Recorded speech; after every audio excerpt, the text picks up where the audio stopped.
Come in. Hi. Hey, good afternoon. Oh. My name is Min. Hi. Nice Thanks to for meet you. coming all the way out to my office. All Please right. take a seat. No, thank you. So you say you got a special blazer for me today? Sure, well, I got this blazer that is worn and signed by G-Dragon. Wow. Okay. So, personally, I am a big fan of G-Dragon. So please tell me more about the blazer and how you ended up getting it. Okay, so this blazer is worn by G-Dragon at 2018 Grasshopper Fashion Show in Korea. Okay. And my best friend was his fashion coordinator at the time. And after the show, G-Dragon signed the blazer and gave it to him, and I ended up purchasing it from him. Well, that sounds really cool, but I only know a little about fashion and anything about brands.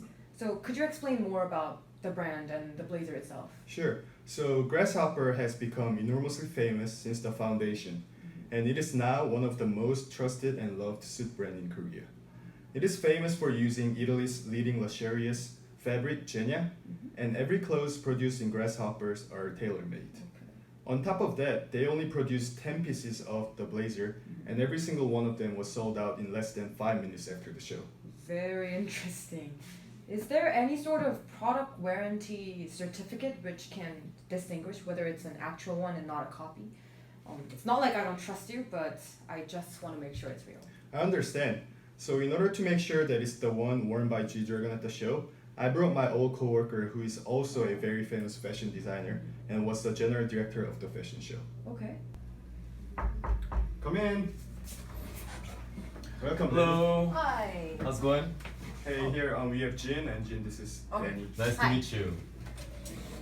So we were discussing whether this product was actually worn by G-Dragon, so could you authenticate it? Sure, I remember this product. Well, first of all, I was the general director of this fashion show. Oh. So I remember I was in charge of all the clothes used in performance. And I can definitely remember this one. Looking at, yes, here it is. There's a product warranty. So looking at this, it actually guarantees that it's 100 absolute the product of this blazer. And you can also see the signature here. Oh yeah. It is written by G-Dragon.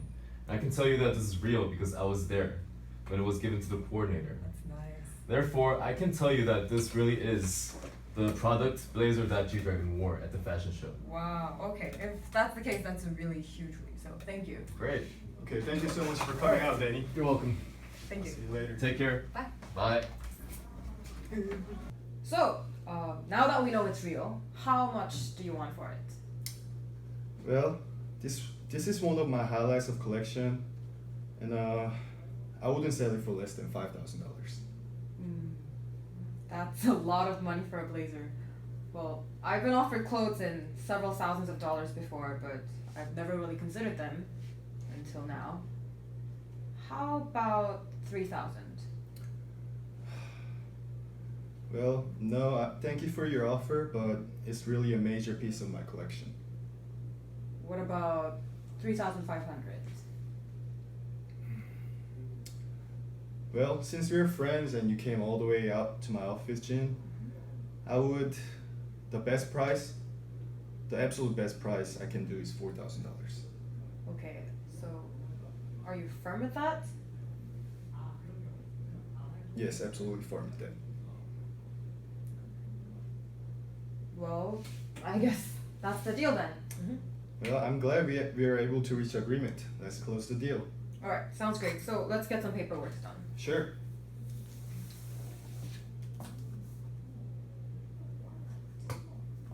Well, thank you. Alright, thank you so much.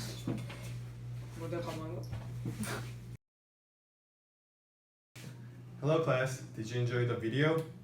I just want to quickly explain what kind of deal making, setups, and tactics I used in my negotiation.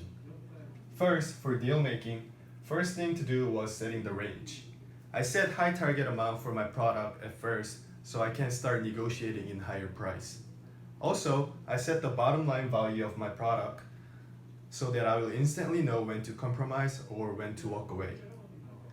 Secondly, I kept emphasizing value of my product by saying how it is one of my major piece of collection. By emphasizing the value of the product, I can put myself in better position. Third is take it or leave it. By giving them the best price I can offer, I left them with no other options. It's a fast way to finish the negotiation, and there's nothing good when a deal takes long to get completed. Now for the setup, first thing I did was putting myself in comfortable position. Before the negotiation, I asked Jin if she could come to my office. As a result, we made a deal at my office and I felt more confident and comfortable. Secondly, I chose specific target group to maximize the value of my product. Since the product was warned and signed by G-Dragon, I intentionally picked potential buyers from a group of G-Dragon fans.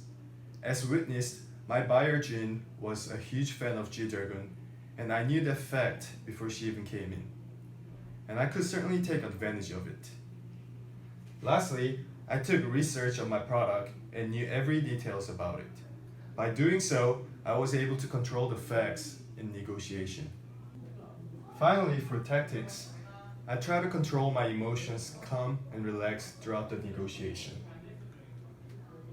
Controlling emotion is very important in negotiation. In order to do that, I need to be professional and polite at the same time. Nobody wants to make a deal with a person who is abusive or insulting.